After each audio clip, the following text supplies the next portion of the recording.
आइए आइए पधारिए। आप कुर्सी में बैठेंगे कि चटाई पर? हम तो कुर्सी पर ही बैठेंगे। टूटी हुई कुर्सी लेकर आओ। नहीं बाबा नहीं, हम तो चटाई पर ही बैठ जाएंगे। फटी हुई चटाई लेकर आओ।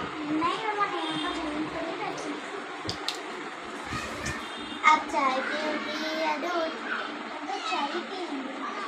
फिक्की चाय लेकर आओ। नहीं बाबा नहीं, हम तो दूध ही पियेंगे। मोड़ा दूध लेकर आओ। नहीं बाबा नहीं, हम हमारा दूध नहीं पियेंगे। आप शरबत पियोगे या पानी? हम तो शरबत ही पियेंगे। घुटना शरबत लेकर आओ। ये कैसा घुटना वाला शरबत है? नहीं बाबा नहीं, हम शरबत भी नहीं पियेंगे। तो क्या पियोगे? हम पानी ही पी लेंगे। जहर वाला पानी लेकर आओ। ये कैसा जहर वाला पानी?